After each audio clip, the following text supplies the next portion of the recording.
Abra comigo a sua Bíblia no Evangelho de Jesus Cristo, segundo escreveu o evangelista Mateus, capítulo 27, versículo 19 em diante. Mateus 27, a partir do versículo 19. Amém? Amém.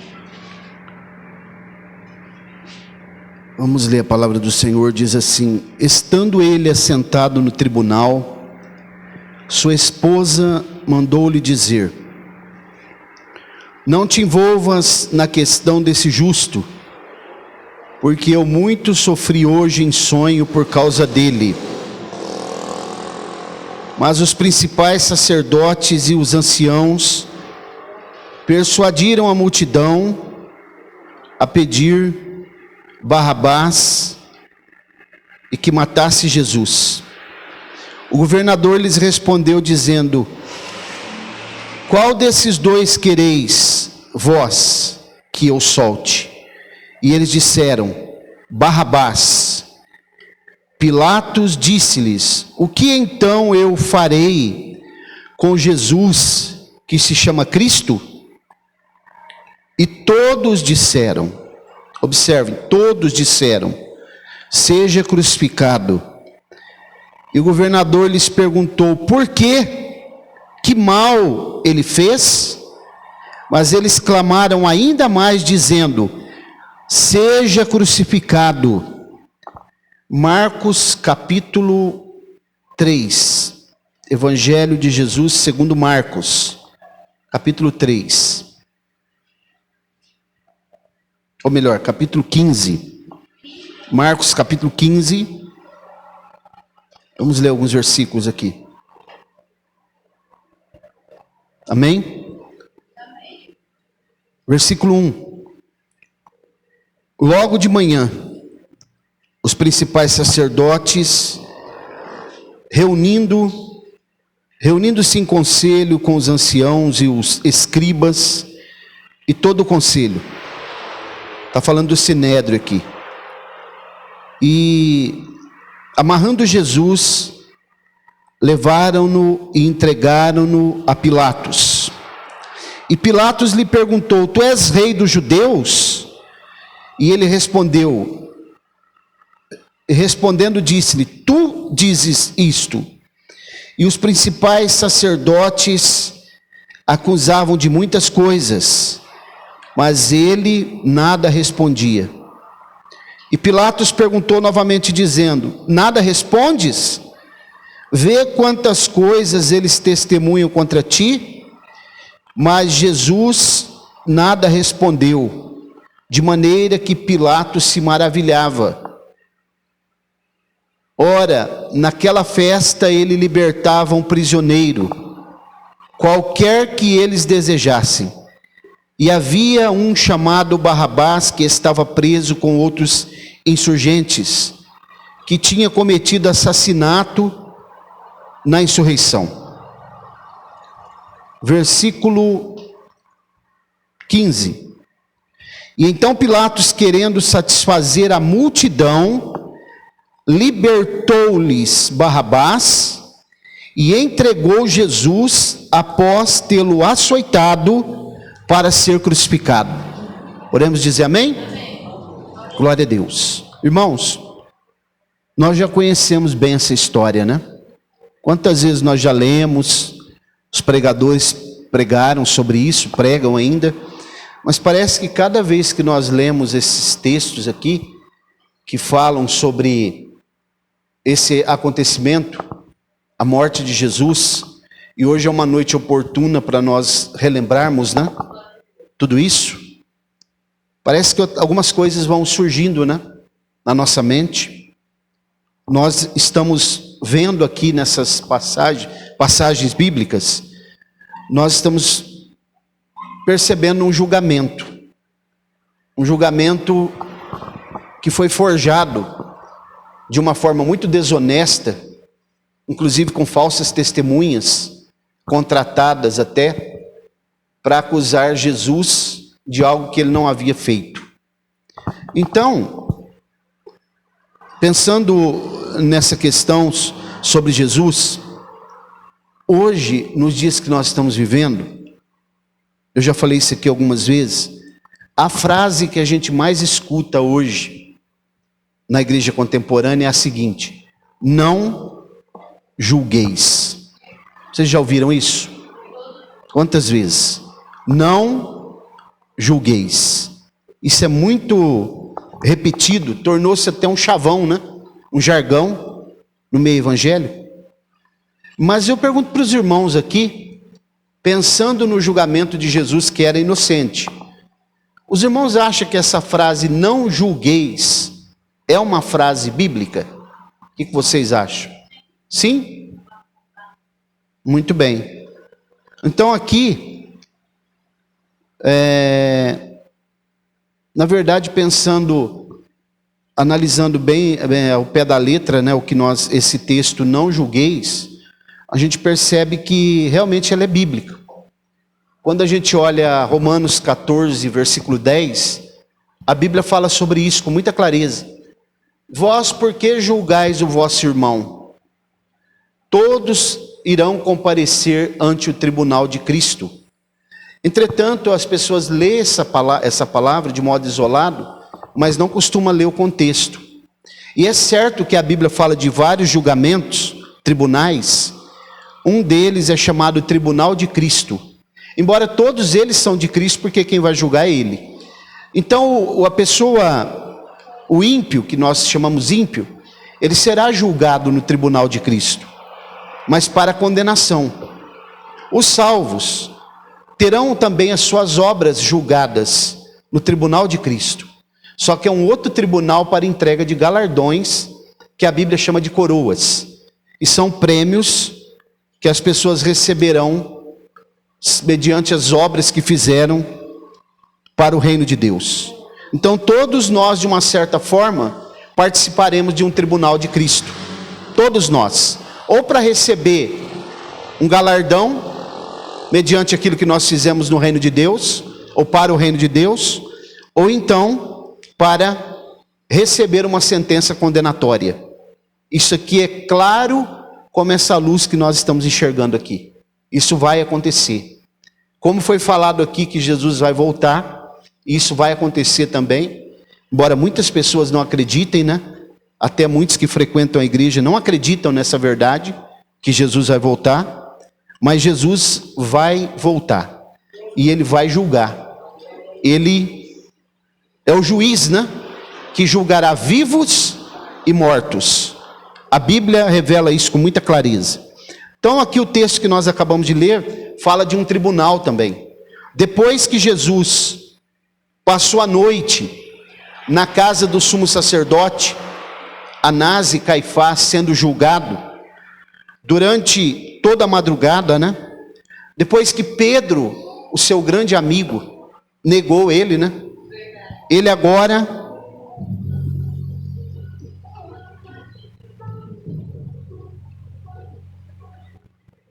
foi entregue a Pilatos, que era o governador da Judeia, né? Nomeado pelo Império Romano. Era ele, Pilatos, subordinado a César, ao imperador.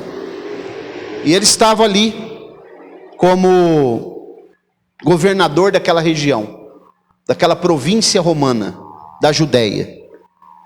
No momento em que ele é entregue a Pilatos, Jesus, eu já ensinei aos irmãos aqui também uma vez, ou duas, que aconteceu no julgamento de Jesus, algo que é deplorável, e que até hoje as comissões de direitos humanos, né, as pessoas, as autoridades, até a própria ONU questiona que um condenado à pena capital, como Jesus foi, à morte, não pode morrer sem três coisas.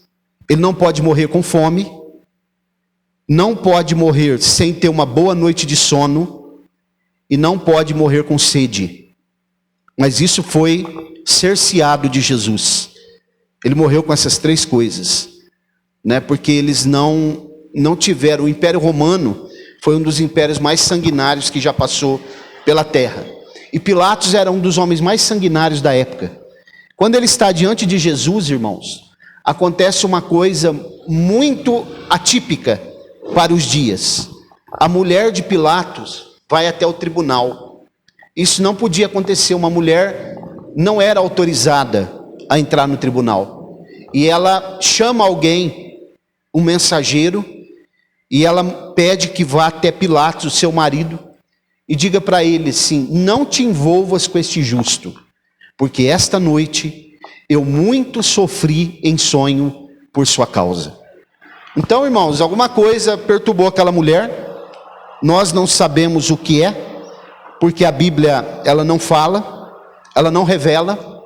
O fato é que havia também naquela época uma prerrogativa para o governador, que ele poderia, por ocasião da Páscoa, que os judeus chamam de Pessa, era a festa da Páscoa, que acontecia 50 dias antes do Pentecostes, da festa de Pentecostes, ele poderia soltar, colocar em liberdade um prisioneiro, segundo o povo pedisse. Então Pilatos vai fazer vários tipos de jogadas aqui, de mestre, inclusive aquela que ele lava as mãos numa bacia de água, e ele está utilizando um princípio judaico quando ele faz isso, da própria Torá, porque os judeus faziam isso, né? Quando eles queriam se livrar de uma acusação de um sangue inocente, eles costumavam lavar as mãos. Pilatos fez isso, pensando ele que ao fazer isso, ele poderia estar livre do sangue de Jesus, o sangue inocente de Jesus. Então, olhando para esse texto do capítulo 15 aqui, quando ele é levado no versículo 1, a Bíblia diz que pela manhã, porque ele havia passado toda a noite, os principais sacerdotes, o Sinédrio, que era a maior autoridade de Israel, religiosa, conduz Jesus até Pilatos. O que eles queriam, na verdade, irmãos, os religiosos da época, era que Pilatos fizesse o trabalho sujo para eles. Matar Jesus para eles, porque eles não tinham essa autoridade, no caso em questão, de decretar a pena capital. Precisava que o governador o fizesse. Então eles vão enviar Jesus a Pilatos, e Pilatos então, que era alguém que estava muito preocupado com a situação dele em referência ao Império Romano, ele pergunta para Jesus assim: você é o rei dos judeus? Quando ele faz essa pergunta, ele não está fazendo essa pergunta debalde, à toa. Ele está fazendo porque no entendimento dele, havia um medo, um temor, de que Jesus estivesse se declarando rei e pudesse liderar um povo para poder se rebeliar contra o Império Romano. Um outro rei, para que pudesse tomar o lugar de César. E isso estava na cabeça, irmãos, por incrível que pareça, não estava só na cabeça de Pilatos isso daí, e nem dos religiosos da época. Por incrível que pareça, isso estava passando pelo entendimento até dos próprios discípulos de Jesus. Porque o grande fator preponderante que levou Judas a entregar Jesus foi esse. No entendimento dele, ele achava que Jesus ia mobilizar, arregimentar o povo para pegarem espadas, para poder se insurgir contra o Império Romano, tomar o poder e ser o rei. Isso estava no entendimento deles. Mas essa não era a missão de Jesus, essa não era a verdadeira intenção do coração dele, porque como eu já ensinei aos irmãos aqui, Jesus não muda a sua agenda, e Jesus tinha no seu coração, literalmente, minuciosamente, detalhadamente, cumprir a missão que o Pai havia estabelecido e colocado no coração dele, que era exatamente cumprir o plano salvífico de redenção da humanidade. Então, quando Pilatos pergunta isso para ele, esse questionamento, Jesus vai responder para ele: tu dizes que eu sou o rei dos judeus. E em momento algum, irmãos, Jesus disse alguma vez, vocês não vão ler na Bíblia, Jesus dizendo que era o rei dos judeus. Vocês já leram isso na Bíblia? Jesus dizendo, eu sou o rei dos judeus? Jesus nunca fez isso, porque ele não era a intenção dele, porque ele falou por mais de uma vez: o meu reino não é deste mundo, por enquanto, ainda por agora, né? Porque o reino dele vai vir, o reino mileniar, que ele vai reinar sobre toda a terra, de extensão a extensão, né? de norte a sul, leste a oeste, mas ainda não era. Jesus nunca se autoproclamou rei. E a Bíblia diz que um certo dia, vamos ler um texto aqui, João 6,15, para os irmãos verem. João capítulo 6, versículo 15. Glória a Deus. Vocês estão por aí? Os crentes que dão glória a Deus. Olha aí, João 6,15. Olha o que Jesus percebeu. Percebendo, pois, que estavam prestes a vir levá-lo à força para fazerem rei, tornou a retirar-se para o monte, ele sozinho. Porque Jesus não estava no coração dele essa intenção de ser proclamado como rei. Então, quando eles tentaram forçar isso, ele se retira, e algumas vezes ele vai fazer isso porque ele não queria. Não era. Quando ele foi preso, que Pedro cortou a orelha do servo do sumo sacerdote, de Malco, Jesus disse: se eu quisesse, eu rogava ao Pai, e ele enviaria aqui agora 12 legiões de anjos. Sabe quantos mil anjos que dá isso? 72 mil anjos. Jesus não queria. Ele mesmo falou para Pilato: a minha vida, você não tira a minha vida, porque você não teria nenhum poder sobre mim, se isso não fosse dado pelo Pai, e a minha vida eu entrego. Jesus estava dizendo: vocês só vão me matar porque eu estou entregando a minha vida. Então, irmãos, observando tudo isso, essa passagem que nós estamos lendo acontece logo após aquela multiplicação de pães. Eles vendo a multiplicação de pães, eles falaram: nós temos que fazer esse homem nosso rei, porque eles queriam o pão que Jesus oferecia.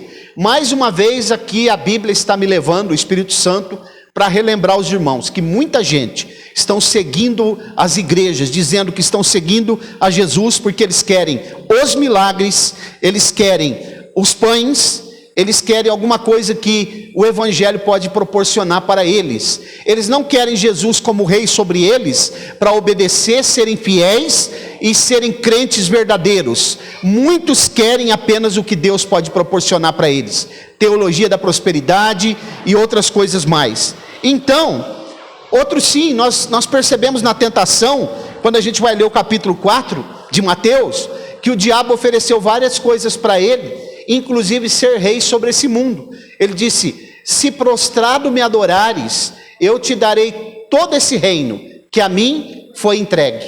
E Jesus repreendeu ele, porque Jesus disse: somente ao Senhor teu Deus adorarás. Então, irmãos, Jesus não tinha intenção de ser rei aqui, de forma alguma. Ele sabe que ele é o rei de todas as coisas, e que ele governará sobre essa terra, né? Isso não vai ser mudado, porque isso daqui é uma lei inexorável, vai acontecer. Jesus voltará para buscar o seu povo, o povo especial, zeloso, de boas obras, o povo que está firme, o povo que está constante, o povo que vela pela palavra de Deus, o povo que tendo 2, 3, 4, 5, 10 ou 20, ele está na igreja louvando o Senhor, seja culto de ceia, seja culto de ensino, seja outro culto, o povo que não vai voltar atrás, o povo que não perde o foco, o povo que não se deixa abater com as agruras da vida, mas que conhece o Rei dos Reis, o Deus que eles servem, o povo que tem perseverança, o povo que continua caminhando, aguardando a redenção, o dia da redenção do corpo. Os que já morreram nessa esperança estão aguardando o momento da ressurreição. Então, irmãos, Jesus deixou bem claro em João 18,36, né? João 18,36, ele diz: meu reino não é deste mundo.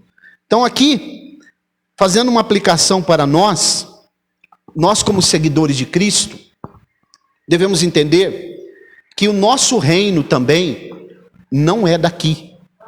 Se nós somos do reino de Deus, é muito simples entender isso. Os irmãos acham que uma pessoa que é do reino da Grã-Bretanha, o Reino Unido. Da onde ele é? De lá. A Grã-Bretanha compõe 4 países: a Inglaterra, a Irlanda, o País de Gales e a Escócia. Os cidadãos desse...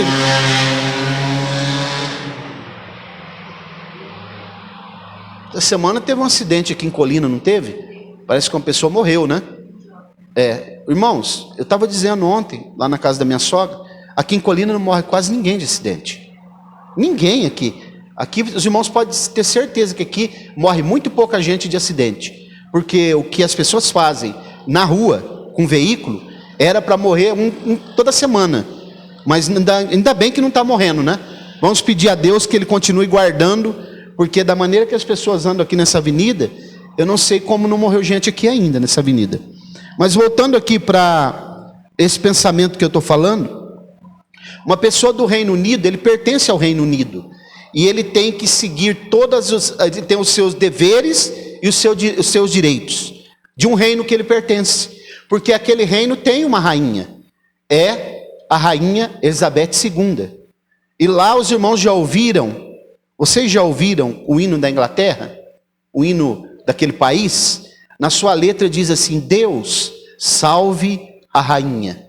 Não é saudar a rainha, é salvar a rainha. Deus salve a rainha. Quer dizer, proteja a rainha. Esteja com a rainha. Porque lá é um país predominantemente cristão, predominantemente protestante, né? Então, os seus cidadãos ali, eles seguem as leis daquele reino. As leis precisam ser cumpridas.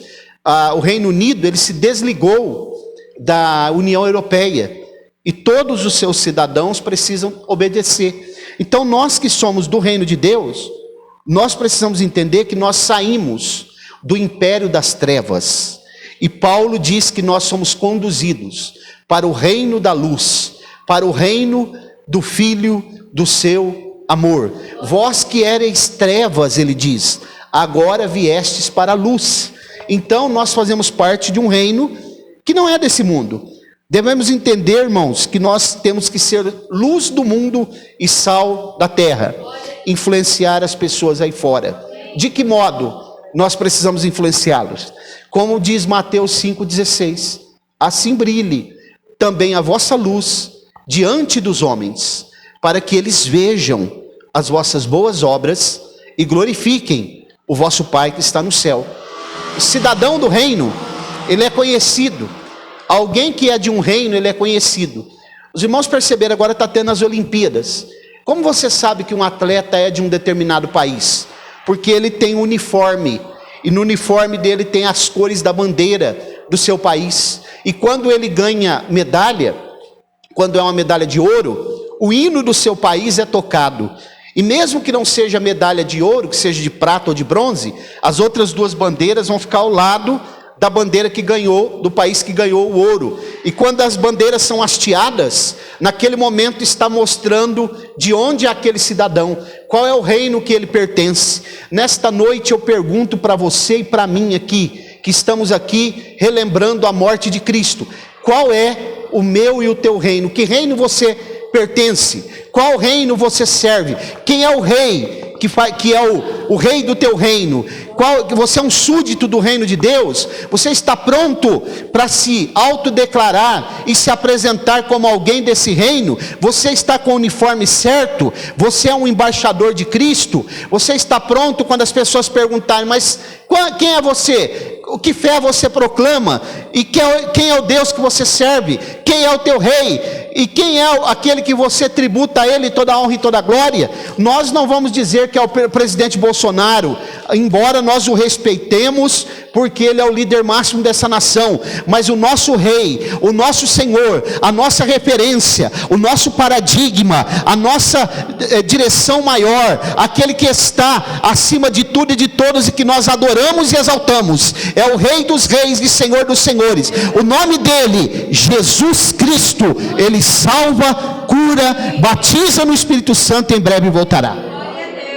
Nós precisamos, irmãos, aqui nesse mundo, nós precisamos achar um equilíbrio aqui, para viver no mundo do jeito que está. Semana eu conversei com um rapaz aqui em Colina, E ele me disse, está muito difícil, ele falou. Porque se você fala a verdade, ele não é crente não, viu? O sistema engole a gente, ele falou. Está muito difícil. Como fazer? E eu disse para ele, a gente tem que achar um equilíbrio. Não agradar esse mundo aqui fora, não fazer a política correta, politicamente correta desse mundo, mas também nos posicionar. Aquele rapaz não é protestante, mas ele diz que é cristão. E ele diz que está muito difícil, porque se você fala, o sistema engole a gente. Como que a gente vai fazer? E eu tive conversando com ele um bom tempo. Nós temos que nos posicionar, irmãos. Outra coisa que eu percebi aqui, a partir do versículo 3, do capítulo 15 de Marcos, diz assim, os principais sacerdotes acusavam de muitas coisas, olha aqui, mas ele nada respondia. E Pilatos perguntou novamente, dizendo, nada respondes? Vê quantas coisas eles estão testemunhando contra ti? Falso, isso aqui é perjúrio, falso testemunho. Só que Jesus não respondia. Isso aqui não é por acaso, isso aqui estava cumprindo a escritura. O Salmo 38, do 9 até o 15, vai falar exatamente sobre isso daqui. E lá em Isaías 53 diz, como ovelha muda, ele foi levado ao matadouro, perante os seus tosqueadores. A ovelha muda, né? Isaías 53, versículos 6 e 7, está cumprindo a escritura. E Pilatos ficou maravilhado. Para Pilatos, irmãos, ficar maravilhado não era com qualquer coisa. Aquele homem era acostumado com todo tipo de meandros do Império Romano que vocês possam imaginar. Os irmãos acham que hoje tem malandro no mundo? Esse cidadão que dava aula de malandragem, Pilatos. E no momento que Jesus disse para ele assim, se você soubesse ou conhecesse a verdade, esse homem ficou abalado. Ele não teve... O que é a verdade? Porque toda a verdade que ele conhecia, eu já expliquei aqui, era o Império Romano. E ele percebeu que o Império Romano era uma grande mentira. Como nós estamos vendo o mundo aí fora, o sistema caído do mundo. Então Jesus aqui, ele é interrogado. No versículo 6 até o 15, Jesus é condenado injustamente, sem dever nada, né? E a morte, e agora a multidão, ela manipula o próprio governador, pedindo que eles soltem Barrabás e crucifiquem Jesus. Eu fiquei pensando, irmãos, se Jesus estivesse aqui hoje, o que você acha que aconteceria? A mesma coisa. Eles entregariam Jesus de novo para ser crucificado e pediriam Barrabás. Nós estamos vendo uma coisa aqui agora no Brasil que está acontecendo. Mais uma vez eu vou dizer aqui para os irmãos que eu sou apolítico. Eu não gosto de política. Mas está acontecendo uma coisa aqui no Brasil muito parecido com isso aqui agora. Devido às proporções, não estou comparando, viu? Jesus é incomparável. Mas está acontecendo agora com o presidente. Um cidadão aí que é um criminoso, foi provado que ele roubou, que ele é ladrão, ficou preso. Agora os seus crimes foram todos praticamente perdoados. Ele foi inocentado pelo Supremo Tribunal Federal. Vai poder concorrer novamente à presidência da República. E o presidente da República que está aí, que até agora não se pode falar que houve corrupção, embora eu não confie em políticos, entretanto, eles estão tentando de toda forma criar uma situação para dizer que ele é corrupto. Mais ou menos, até hoje, o povo ainda continua escolhendo Barrabás. O povo ainda continua na mesma direção. O mundo caído é assim. O mundo caído não é de admirar. O que nós precisamos admirar, irmãos, é as pessoas que dizem ser cidadão do reino e que continuam caminhando fora da escritura, fora da direção, continua tendo as mesmas atitudes de 10, 15, 20 anos atrás, continua ainda sem ter firmeza, sem fazer um propósito, sem professar o nome de Jesus, sem ter compromisso com Ele. É isso que nós precisamos entender. A frieza e a mornidão espiritual nos aponta que Jesus está se avizinhando, e ai daqueles que não estiverem preparados. Se você ainda não está preparado, te prepara, viu? E serve para mim também, porque ele está às portas. O Jesus, irmãos, ele foi odiado. Sabe por que ele foi odiado? Por pregar a verdade. Por isso que ele falou para Pilatos: você não conhece a verdade. Quando a gente lê o Salmo 69, do verso 4 até o verso 9, vai haver uma grande revelação ali, que os evangelistas omitiram, né?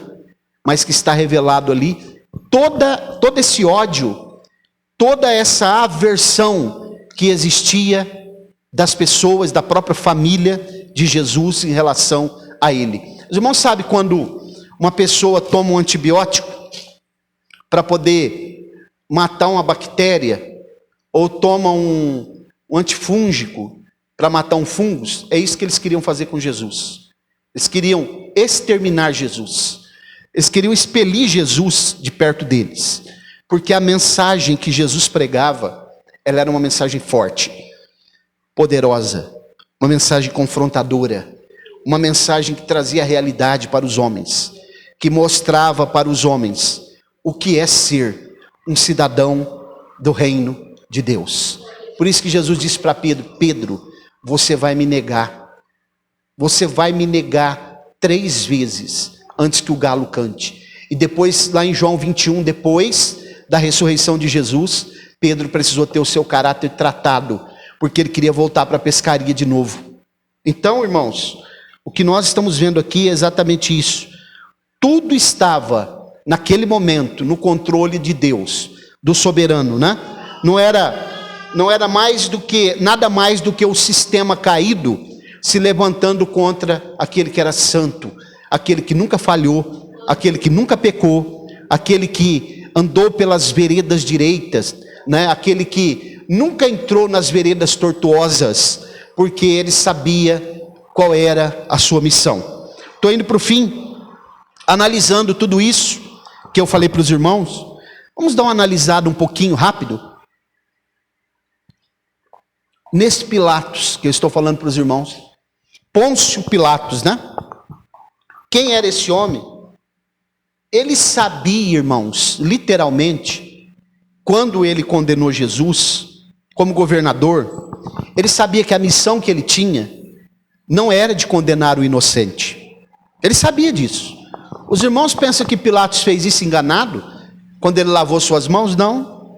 Ele sabia que ele não poderia condenar Jesus. Só que agora ele vai se colocar numa posição de conforto para agradar a multidão.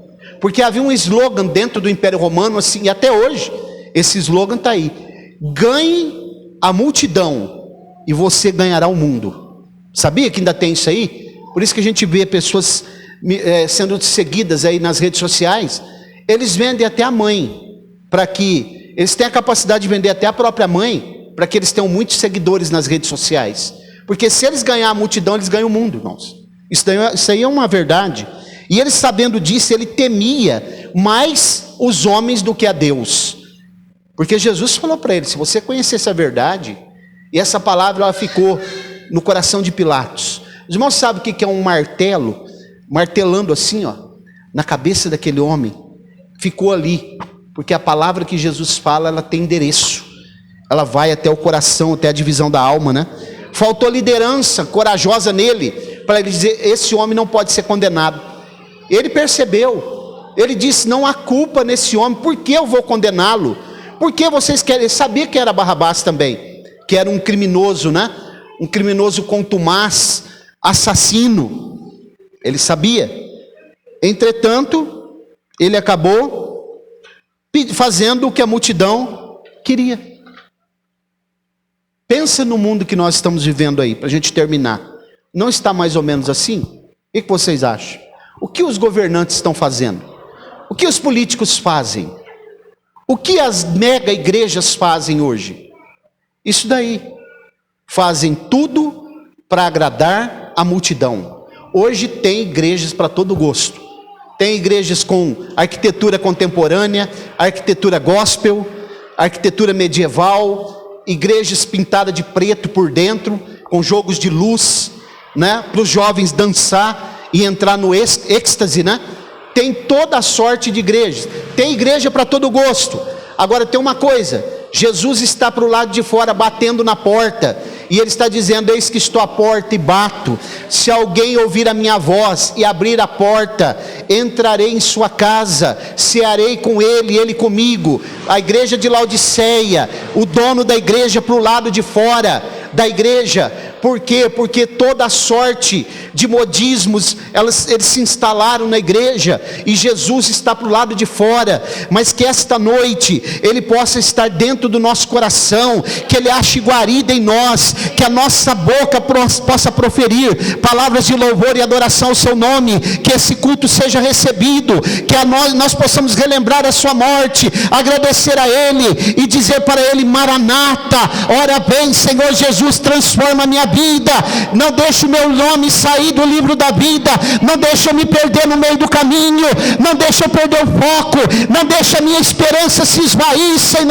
Renova a minha esperança, renova a minha fé, me dá, Senhor, direção, para que eu não venha me perder nas agruras desse mundo caído, porque eu sou um cidadão do teu reino.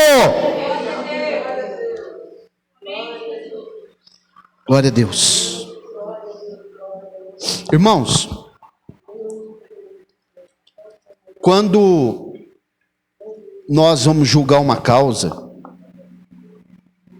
qualquer que seja ela, será que de vez em quando nós não fazemos igual a Pilatos? Pegamos uma bacinha e lavamos a nossa mão? O que você acha, hein? Quando nós vemos o pecado de alguém, né? Esse negócio de não pode julgar, eu já expliquei para os irmãos. Nós não queremos confrontar, porque às vezes até fazemos de conta que não sabemos. O que vocês acham, hein?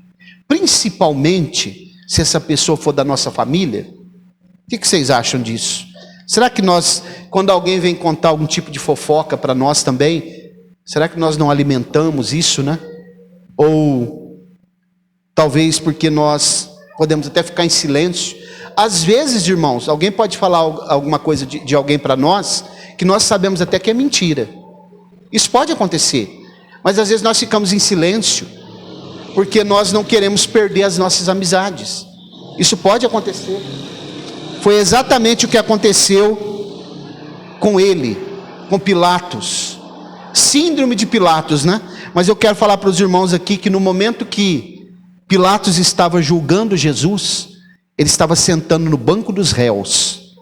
E eu quero dar esse tema para a gente terminar aqui. Pilatos no banco dos réus. Quem estava sentando no banco dos réus não era Jesus, era ele.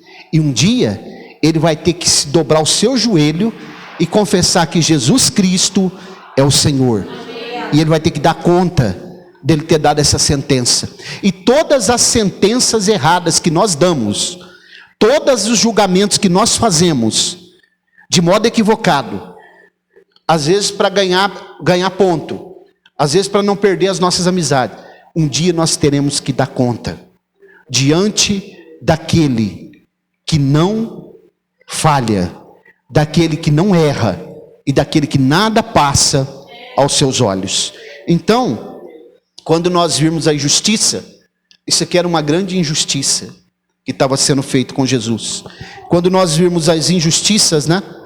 E tivermos oportunidade de nos posicionar, que nós possamos fazer. Porque nós somos do reino de Deus. Nós precisamos nos colocar diante da injustiça e mostrar que nós somos alguém que segue o caminho da justiça. Porque um cristão, quando ele se decide a seguir a Jesus, a servi-lo, ele passa a trilhar o caminho da justiça. Por isso que a Bíblia diz que o sol da justiça brilhará para o justo. Porque o justo, ele sabe como se posicionar. Jesus foi condenado, né? Terminando, por ser verdade no meio da mentira. Jesus foi condenado por ser justo em meio à injustiça. Jesus foi condenado por ser luz em meio às trevas. Jesus foi condenado por não ter pecado em meio ao mundo de pecado. Então que nós todo dia possamos estar buscando a verdade, a justiça, como diz lá no Antigo Testamento, perseguindo a justiça, como algo que nós precisamos, para que nós possamos não ser culpado do sangue de Jesus. Porque hoje, quando nós fizermos a leitura aqui, diz assim, que todo aquele que come e bebe indignamente, come e bebe, condenação, come e bebe para sua própria condenação, né? Se torna réu do sangue do Senhor.